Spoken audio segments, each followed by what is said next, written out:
Hello YouTubers! I thought that I would do my final thoughts for the Panasonic DC1. I think I've pretty much covered all the bases as far as this camera is concerned. I will be doing some more tests. I've still got to do a battery test with this camera, but I thought that I would sort of draw the videos to a close. If there are any tests that I haven't done which you guys want me to do, then let me know and I'll see what I can do. But as far as I'm concerned, I think I've pretty much done what I need to do, so I thought I'd do my final thoughts now. Yes. So I'll go through some positives and negatives and then sort of tell you what I think. Generally speaking, okie dokie, negatives.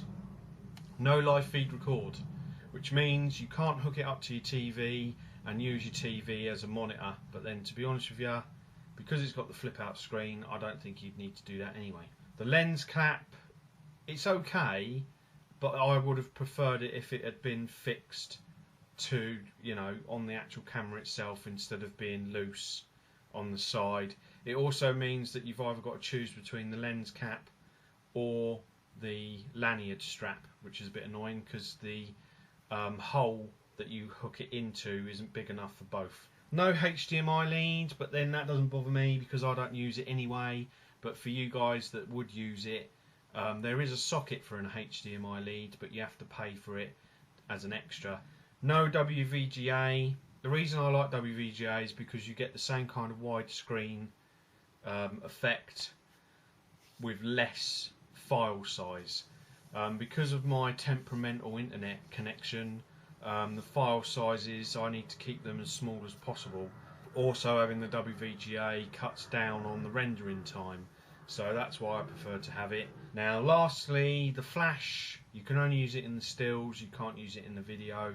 Would have been nice to be able to use it in the video, but then having said that, you can use the ISO to change the level of the brightness that you get, so you can make the low light picture better doing it that way. So it's not a biggie really, but I personally would have liked to have been able to use the flash.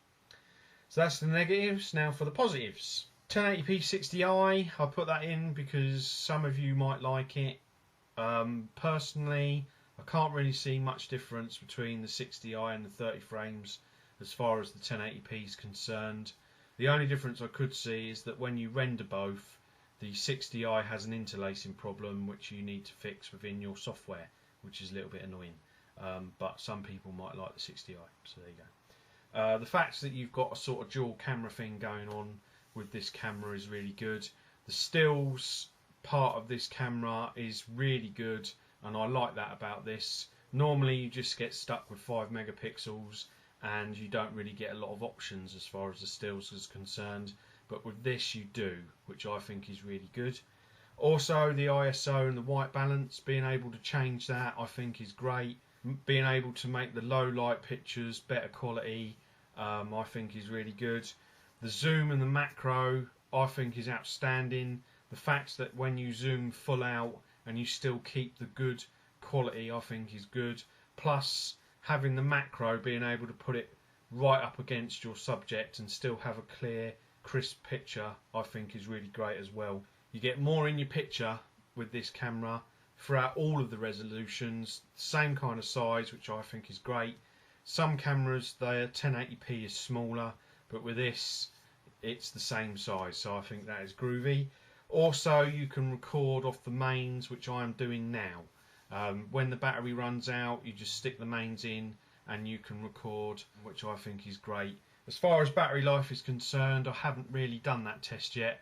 I will be doing it soon, so I'll keep you informed about the battery life. So far it's worked out to be about the same as the other cameras that I've got, but I'm going to do a proper continuous recording test just to make sure.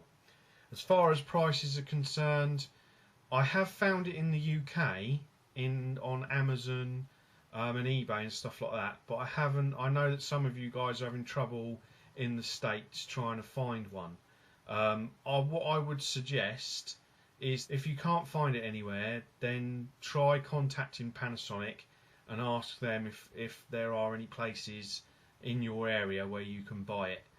It might be that it's not out yet in your country. I know that it is quite new as far as the UK is concerned, but I'm not sure about the other areas, so I think you'll have to sort of ask Panasonic about that one. So there you go, that's my pluses and negatives. So what do I think of it? I really like it. The flip out screen on the side makes a huge difference. One of the biggest problems that I have with the other style of Pocket HD camcorders is I can't see what I'm recording, and to be able to see what I'm recording makes a huge difference. And the fact that I know when the battery's going to run out, and I know how much time I've gone for, that just makes such a huge difference. And it's why I prefer the pistol grip cameras. Up until now, I haven't found one that has given me as good quality video as the Kodaks have. And that's why I've sort of stuck with the Kodaks, because I think personally, as far as video quality is concerned, they are one of the best. But now with this Panasonic, because the quality is really, really good, I'm probably going to start using this more than the other cameras that I've got. Mainly because of the zoom and the macro, also the fact that I can tweak it so that I get good low light, but mainly because of that flip out screen. That does make such a huge difference. I think at the end of the day, with all of these sort of things, it's down to what you need the camera for. If you don't need it for anything specific, then I would say the Panasonic would be a good choice because of all the options that you get. If you need a camera that's going to give you good audio and you do interview style videos, then something like the PlayTouch would be a better choice because of the external mic.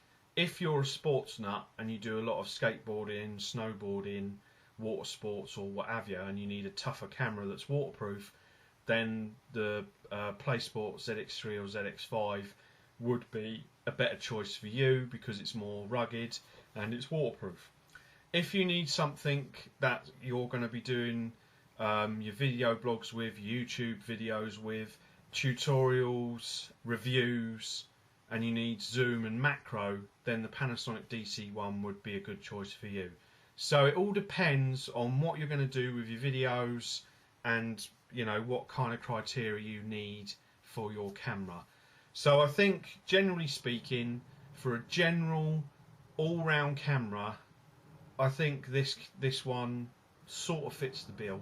I mean, obviously it hasn't got an external mic, so it doesn't fit that bill, sort of thing. Like I always say, if you need help in choosing your cameras, then you can ask me and I'll try and point you in the right direction. Also, Fishy Comics has got a new channel which I think is called Rand's Reviews. He has a lot of experience as far as Pocket HD camcorders are concerned, so it might be worth asking him as well. Generally speaking, if you ask me stuff, I will try and help as best I can. But as far as cameras are concerned, you've got to sort of figure out what you want and what would be the best camera to fit your criteria. So there you go. Okay, that's enough from me. That's my final thoughts done. I would highly recommend this camera because I really like it and I think that it sort of ticks almost all the boxes, and it does give you quite a good lot of stuff for the money that you pay for it, and I am very glad that I got it, and I do think it is a stonking camera. I will keep you informed about the battery life, and if I feel that there are any other tests that need to be done, then I will put them up as well. Okay, that's enough from me. Hope you're having a good day, and I'll do some more later on. Bye bye for now.